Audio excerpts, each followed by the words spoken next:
안녕하세요. 매일 아침 말씀 묵상에 오신 여러분을 진심으로 환영합니다. 4월 26일 수요일 언뜻 본 천국.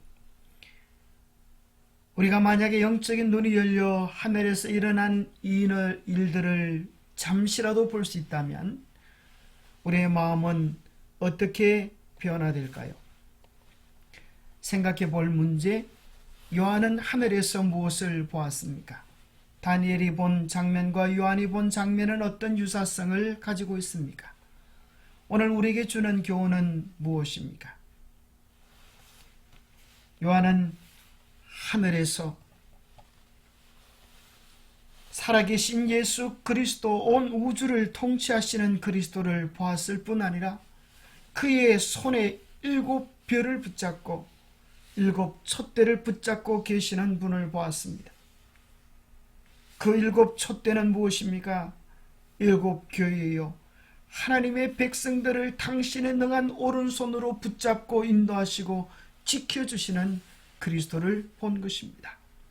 곧 살아있는 자라 내가 전에 죽었었노라.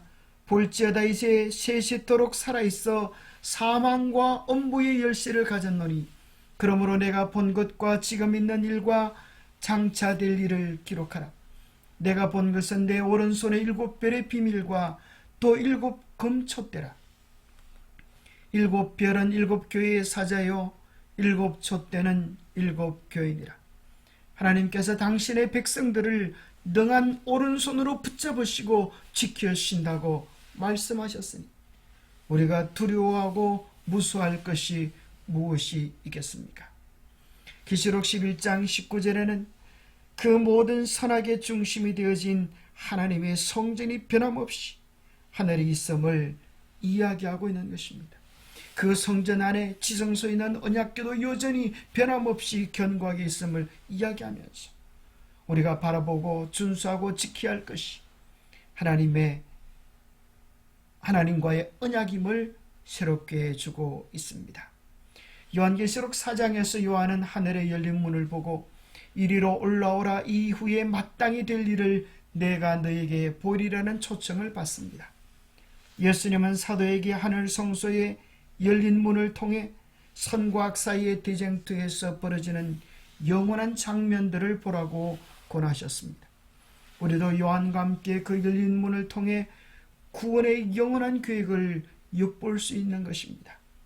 우리는 하늘 법정에서 결정되고 있는 송사의 증인입니다. 선악의 대쟁투의 근본적 논쟁이 우리의 눈앞에 펼쳐져 있습니다. 계시록 4장 2절, 이것은 다니엘이 본 장면과 어떤 유사성이 있는지를 생각해 보면서 한번 읽어보면 좋겠습니다. 내가 곧 성령에 감동되었더니 보라, 하늘에 보좌를 베풀었고 그 보좌 위에 앉으신 이가 있는데 앉으신 이의 모양이 벽옥과 홍보석 같고 또 무지개가 있어 보좌 위에 둘르는데 그 모양이 녹보석 같더라.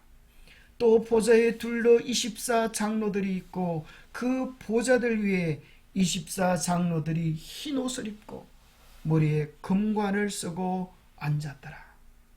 얼마나 놀랍고 보배로운 약속입니까? 하늘에 보좌가 있고 그 보좌 위에 앉으신 분이 계십니다.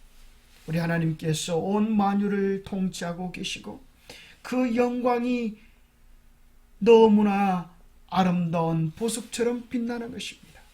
그런데 더 놀라운 것은 그 보좌 주위에 24 장로들이 있는데 흰 옷을 입고 있고 머리에 금면류관을 쓰고 있는 것입니다. 흰 옷은 그들의 죄가 용서받았고 그리스도의 의의 옷을 입고 있음을 이야기해 주는 것입니다. 죽을 수밖에 없는 죄인인데 그리스도의 보혈의 공로를 힘입어 구원받은 백성을 이야기해 주기에 합당하지 않습니까?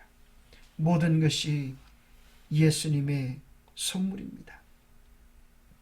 여기 24 장로는 누구입니까? 고대 이스라엘에는 레위족 제사장 제도에 24 판결이 있었습니다. 이 제사장들은 하나님 앞에서 백성을 대표했습니다. 마찬가지로 오늘 하나님 보좌의 24 장로들은 그리스도께서 부활하실 때 함께 부활하여 그리스도와 함께 하늘에 올라간 사람들, 이 땅에 구원받을 자들을 대표하는 것입니다. 얼마나 놀랍고 감동적인 일입니까? 우리는 24 장로의 모습 속에서 십자가의 은혜로 구원받은 자들이 누릴 영광을 보게 되는 것입니다. 모든 것이 하나님의 선물입니다. 그래서 큰 소리로 외쳐가로되 구원하심이 어디에 있다고요? 우리의 노력이 아니라 우리의 의지가 아니라 구원하심이 보좌에 앉으신 우리 하나님과 어린 양에게 있도다라고 노래하고 외치는 것입니다. 구원은 전적으로 하나님께 있는 것입니다. 너희 안에 착한 일을 시작하신 이가 그리스도 예수의 날까지 이루실 줄을 우리는 확신하노라. 우리 속에 선한 일을 시작하신 그 주님께서 우리 안에 그 모든 일들을 이루어 주실 것입니다. 우리는 우리 안에 역사하시는 성령의 음성에 전적으로 지속적으로 굴복하는 참된 순종의 삶을 살아야 할 것입니다.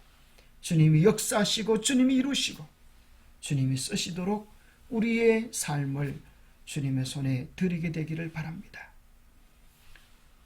주님께 드릴 때 주님께서 이루실 것입니다. 우리가 주님을 생각하면, 주님이 이루신 일을 생각하면 우리가 어떻게 멸망당할 수 있을까라고 걱정하지 않게 되어집니다. 왜냐하면 주님은 이루시는 분이기 때문입니다. 그러나 우리가 뭔가를 이루려고 할 때 우리는 내가 어떻게 구원받을까 걱정과 염려 속에 빠지게 됩니다. 주님께서 이루시도록 주님을 우리의 주인으로 매 순간 우리의 주권을 주님께 드리게 되기를 바랍니다. 각 사람은 하나님의 법정에 계류되어 있는 소송 사건이 있다. 각 사람은 크신 재판장을 직접 대면하여 서지 않으면 안 된다. 그러므로 심판이 시작되어 책들이 펴질 것과 마지막에 자신의 운명을 결정하는 자리에 서야 할 엄숙한 광경에 대하여 각 사람은 다니엘과 같이 자주 심사숙고하는 것이 참으로 기묘하다. 기도하겠습니다. 하나님 아버지, 우리로 하여금 주님을 바라보게 도와주옵소서. 하나님 아버지, 우리로 하여금 하늘을 바라보게 도와주옵소서. 우리로 하여금 하늘 영광의 면류관을 쓴 24 장로들을 보면서 어린 양의 보혈을 보면서 구원의 노래를 부르게 하여 주옵소서. 승리의 노래를 부르게 하여 주옵소서. 우리의 승리가, 우리의 구원이 우리에게 있지 아니하고 주님께 있음을 전적으로 경험하며 바라보며 승리할 수 있는 우리 모두가 되게 축복하여 주시옵기를 우리 주 예수 그리스도 이름 모자하여 간절히 간구하옵나이다. 심판은 우리를 멸망시키려고 하는 것이 아니라 하나님의 공의가 온 우주에 입증되어지고 우리를 위하여 죄와 고통과 눈물이 없는 참된 행복의 하늘나라를 준비하려고 하는 데 있습니다. 그리하여 심판을 통하여 죄가 드러나고 하나님의 공의와 자비가 온 우주에 선포될 것입니다. 날마다 주님께 우리의 마음을 드리는 우리 모두가 되시기를 축복합니다.